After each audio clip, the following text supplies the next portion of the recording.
On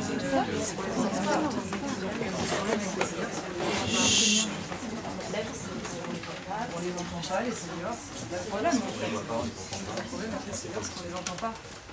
Le problème avec les seniors, c'est qu'on les écoute pas. Le problème, c'est qu'on les voit pas. On les entend pas. En fait, on est parti d'un constat simple. Les personnes âgées sont sous-représentées dans les médias. Trop souvent étiquetées, qualifiées de has-been, cantonnées à leur rôle de grands-parents, la vieillesse est mal perçue. Passé la retraite, leurs compétences et leurs talents ne sont plus sollicités. La plupart du temps, on se demande qu'est-ce qu'on pourrait faire pour eux, mais à aucun moment on se demande qu'est-ce qu'ils pourraient faire pour nous. Il faut un porte-voix. Un porte-voix?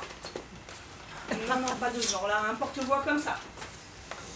Roméo et Huguette.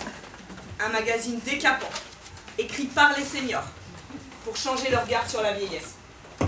Un trimestriel, gratuit, papier, diffusé et fabriqué à Nantes. Roméo et Huguette, c'est un comité de rédacteurs seniors. Aujourd'hui, ils sont 7.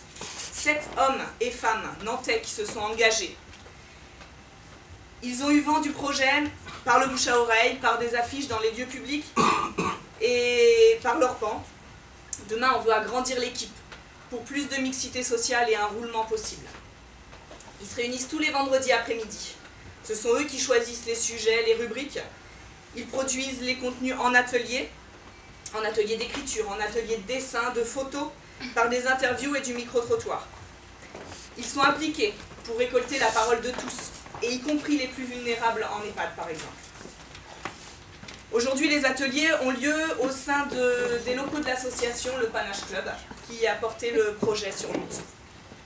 C'était un magazine par les vieux, mais pour les Ligériens curieux de 7 à 77 ans, à 107.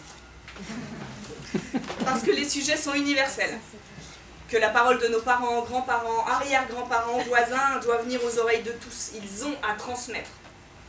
C'est une maquette moderne, un ton décalé, de l'humour, de la fraîcheur, qui ne s'interdit aucun sujet, le sexe, la religion, la mort, le divorce, les manteaux envoûtés, la mode, le beurre salé, le Père Noël, le numérique, que sais-je. Roméo et Huguette, on nous a même dit que c'est une belle histoire d'amour. Une belle histoire d'amour intergénérationnelle. C'est un projet culturel aussi, Roméo et Huguette. Ça n'existait pas. Ça casse les codes. Ça casse les étiquettes qu'on se fait des gens, les a priori aussi. C'est une revue qui a une vraie utilité sociale. Ça rompt l'isolement. Roméo et Huguette, ça crée du lien social. C'est un média qui donne les opportunités de projets communs à toutes les générations autour de l'écriture. Roméo et Huguette, ça permet à notre équipe de vieux de valoriser ses talents, de prendre du plaisir. Ça les rend acteurs. Roméo et Huguette, ça va changer le regard sur les seniors. Aujourd'hui, le projet y plaît, aux vieux, aux jeunes, tellement qu'en une semaine, on a écoulé les 1000 exemplaires qu'on avait imprimés pour le numéro 1. Ça nous a demandé un travail personnel et un investissement énorme, et ce, bénévolement. Ce numéro test a été financé à hauteur de 1 000 € par la commission ID Seniors de la ville de Nantes. Ce budget a servi à couvrir les impressions et quelques frais annexes. Il a été distribué dans des lieux culturels, des lieux publics, universités permanentes, bars. En décembre, pour l'édition du numéro 2, il nous faut trouver 5 000 €. Notre équipe de seniors travaille déjà à la production du contenu. La promesse est faite, on ne peut pas s'arrêter là.